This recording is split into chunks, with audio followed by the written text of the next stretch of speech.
स्वामी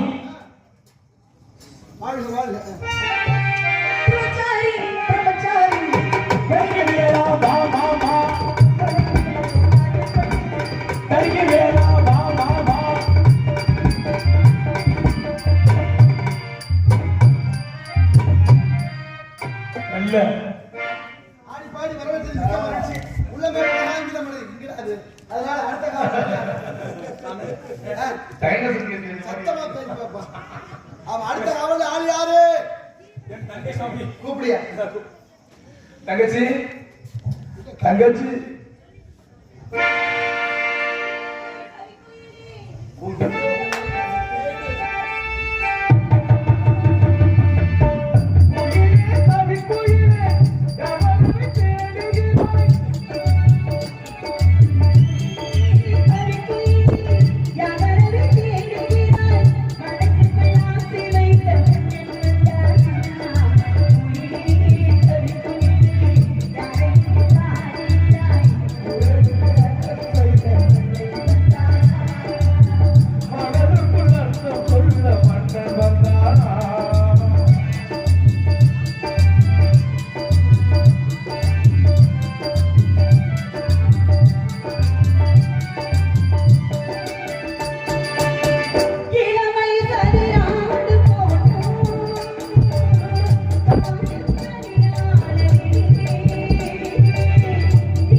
தங்கச்சி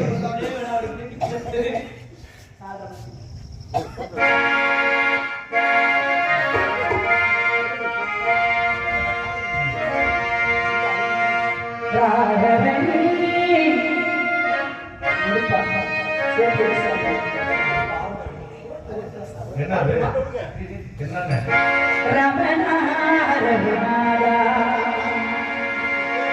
பாவக்கடல் வாசா ஜானகி வீசா பாவக்கடல் வாசா ஜானகி வீசா பாடுகின்றேன் வரதா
இந்த ஊர்தி நிலத்திற்கும் என்னையும் என் அண்ணன் தோழிமார்களையும் காண வந்த காரணத்தையும் அறிய வருகிறேன்.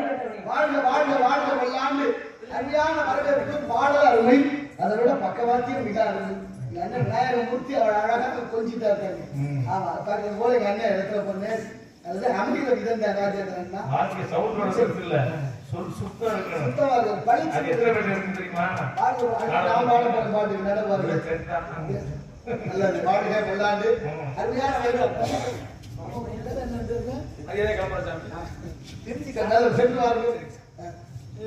இந்த புள்ளி தான் பாடுது. அவன் என்ன பண்ணாங்க இப்ப அவர் தங்கச்சி பாட கவனிக்கிறான். பார்த்துக்கிட்டு நிற்கிறான். நான் கவனிக்கிட்டு தான் இருந்ததெல்லாம் முகநக நட்பது நட்பது நெஞ்சத்தில் அகநக நட்பது நட்பு என்ற வழி வந்த உலகையே முகமலர்ச்சியான வரவேற்பு வந்தாரை வாழ வைக்க வந்த நாடு வேற்றுமையில் ஒற்றுமை காண்பது தமிழர் பண்பாடு பண்பாடு குறையாமல் வரவேற்றாலே அகமருகிறேன் என்று உள்ள தென் தமிழ் இயற்கை கொண்டான் என்று கம்பர் பாடியது போல நீர்மையில் இடிமையில் நிறைந்தது எனதாகும் என்று நிகழ்ந்து கூறுவது போல என்று உள்ள தமிழ் போல் நீ வாழ்க. தமிழ் சாதாரண தமிழ் அல்ல. அழக முருகனுக்கு தந்த கடவுள் தமிழ் கடவுள் என்று பெயர். இவன் மட்டும் உள்ள தமிழுக்கு அத்தனை தமிழுக்கு சொந்தம். தமிழ் அனைவருக்கும் சொந்தம். ஆனால் தமிழ் அவள் உயர்ந்த மொழி. அதனால கந்தன் குடிகொண்ட இடம் தமிழ் கடவுளுடைய பாமாலையாக தமிழான உருவம் நான் தந்தவாணி தமிழான உருவம் நான் தந்தவாணி தமிழ் மலையாள தமிழான உருவம் நான் தந்தவாணி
அதனால ஒரு கொடுத்தால் அன்பு வருது, அன்பு வந்தால் அன்பு வரும், அன்பு வந்தால் தவம் வரும், தவம் வந்தால் சிவம் வரும். அன்பே சிவம், அன்பிற்கு உண்டு அழைக்கும் தாள், அன்பும் மரணம் உழைத்தாயும் இல்வாழ்க்கை பண்பும் பயனும் அது என்று சொன்னது போல இந்த இடத்தில் உமக்கென்று ஒரு சிறப்பை ஏற்படுத்த வேண்டும் என்பதனால தமிழை பேசி பார்க்க வேண்டும்.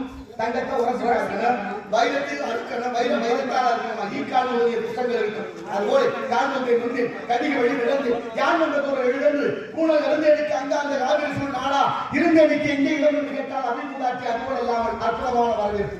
காட்டு சரக்குகளில் காரணமில்லா சரக்கு கூட்டு சரக்கு அதனை கூறு என்று காலமேகம் கேட்டால் அதிபதிர புலவரை அது திருமலராயன் பக்கத்துல அதுபோல இல்லாமல் நல்ல மொழிகள் கிடைத்தது, நல்ல புலவர்களுடைய கவிதைகள் கிடைத்தது. நல்ல தமிழை கேட்கலாம். உன்னை பற்றி என்னை பற்றி சில விவரங்கள் நான் தெரிந்து கொள்ள நன்றாக தெரிந்து கேட்கவா கேட்கவா கேட்கவா. ஏன்னா இருக்கிறவங்களுக்கு கொடுக்க மனசு இருக்காது, நிறைய இருக்கும் ஆனா கொடுக்கணுன்ற மனசு இருக்காது. இல்லாதவங்களுக்கு கொடுக்கணுன்ற மனசு இருந்தாலும் கூட பொருள் இருக்காது. அள்ளி கொடுக்க விட்டாலும் மில்லியாக கொடுக்க வேண்டாம். இல்லை என்போர் இருக்கையிலே இருப்போர் ஏன்னா போற்றினம் போற்றுவர் பொருள் உடாவின் கூற்றினம் தூற்றுவர் சொன்ன சொல்லையே மாற்றினும் மாற்றுவர் அன்பினும் கொடியவர் பாவலரைன்னு சொல்லி அன்னைக்கு சோழ மன்னன் கவி சக்கரவர்த்தி கமலை பார்த்தீங்கன்னா பிரச்சனை வந்துருச்சு.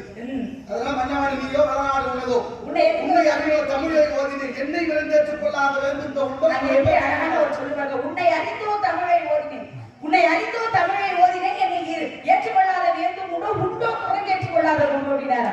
இது போல எவ்வளவு படிச்சிருந்தா சரி மண்டகனை மட்டும் யாருமே இருக்கக்கூடாது. ஒரு பெரிய புலவர் தான் அவருமே கவிச்சந்திரத்தி கமரையாவை பண்றதா வர்றாங்க வரும்பொழுது அந்த இடத்துல ஏன்னா கப்பல் விட்டு கட்டத்தறி கைப்படும் என்பது அவருடைய செவிக்கு தெரிந்தது.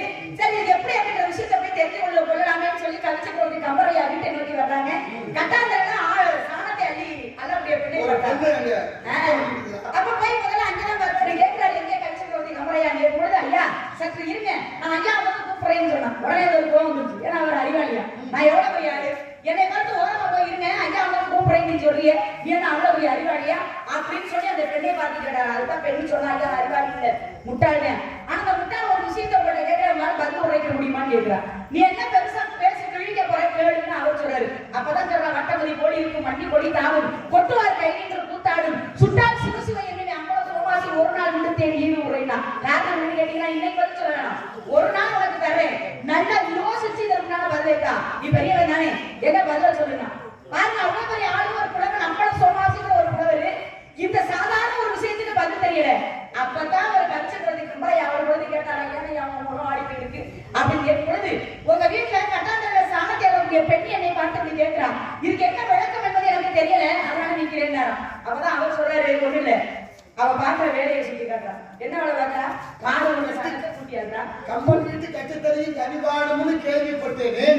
கட்டுத்தறி என்பது ஜட பொருள் உயிரற்றது. அது எப்படி கனிபாடும் தான் இவர் போறாரு. அந்த பொண்ணு சொன்னா வேலை பார்க்கிறேன் நான் வேணா ஒரு பாடுறேன் நீ பதில் சொல்லு. கட்டுத்தறி கவி பாடாது நான் ஒரு பாட்டு பாடுறேன் பதில் சொல்லுதான் இந்த பாட்டு பாடலாம். வட்ட மதி போலிருக்கு மண்ணி கொடிதாகும் கொட்டுவார் கை முன்னு கூத்தாடும் சுட்டா அழகரா என்னும் அம்பள சோமாசி ஒரு நாள் ஒரு நாளை வந்து அப்படின்னா என்ன அர்த்தம்? வட்ட மதி மதினா நிலவு சந்திரன் பௌர்ணமி நிலவு எப்படி வட்டமா இருக்கும் ராட்டி என்பது வட்டமா இருக்கும். அது சாணத்தை கையில எடுத்து உருட்டும் போது ரெண்டு கையிலும் கூத்தாடு கொட்டுவார் கை முன்னு கூத்தாடும். வண்டி தான் நெருப்பு நெருப்புல போட்டு அந்த சுடணும் சுட்டதுக்கு அப்புறம் சாம்பல் ஆகிட்டு அந்த சாம்பலா அழகா சிவசிவான்னு பூசுறோம். இதைத்தான் சொல்லுக்குள்ளே சுற்றமா அது எல்லாரையும் சாதாரணமா எண்ணிவிடக்கூடாது. அசம்பவம் ஆணவம் அழிவுக்கு சத்து. நம்பிக்கை இருக்க வேண்டியதா. நம்பிக்கை என்ன என்னால முடியுமையா பாக்குறேன் அப்படின்னா நம்பிக்கை என்னால மட்டும்தான் இது முடியும்னா அது அதனால அவர் கம்பெனி பார்த்து சொல்றா சித்திரமும் கைப்பழக்கம் சித்தமும் நாப்பழக்கம் வைத்ததொரு கல்வி மனப்பழக்கம் நித்தம் நடையும் நடைப்பழக்கம் நட்பும் தயையும் கொடையும் புறவிக்கலாம். ஏன்னா இடையில மண்ணு கொடுக்குற காசை வாங்கி திங்கிற உனக்கு எப்படி புறவிக்கணும் வரப்போகுது. இந்த மாதிரி குணம் என்பது புறவிலே வரக்கூடியது. நீனா எனக்கு ஆளாளான்னு பார்த்து கேட்கிறான். அதனாலதான் ஒரு புலவர் பாடுறாரு காசுக்கு கம்பன் ஆசுக்கு காலமேகம் கூழுக்கா போய் காமகத்துக்கு இறக்க ஏறின. காசு கொடுத்தா கம்பர் பாடுவாரு ஆசு பாடுவதுல காலமேகம் வல்லவரு கூடு கொடுத்தா கிழவி பாடுவா களமகம் பாடுறதுக்கு ரெண்டு பேரு. இப்படி ஒவ்வொரு புலவருக்கும் ஒரு தகுதி இருந்தது. ஆனால் இந்த கிழவி மட்டும்தான் கொடுத்தாலும் பாடுவா கொடுக்க பாடுவா. ஏன்னா கூளை பாடா தலைக்க பாட குறைச்சலா உழக்குழக்கு திரை வார்த்தா சோழாக உப்புக்கும் பாடி புளிக்கு ஒரு கவிதை ஒப்பிக்கும் என்ற நூலம் என்று அவையாருடைய மனதை அவளை பக்குவம். ஒருத்தர் மனைவி ரொம்ப கடுமையானவா கொஞ்சம் 10 ஆம்பளை மொத்தமா சேர்ந்தா அப்படி இருப்பான். அது போல அவர் கொஞ்சம் சாந்தமானவர் அம்மா அக்கினி திராவண மாதிரி அவருக்கு சோறு போடுறது பெரும்பாலா இருக்கு. இவர் ஒரு நாள் அவ்வையாரை பார்த்து விட்டாரு.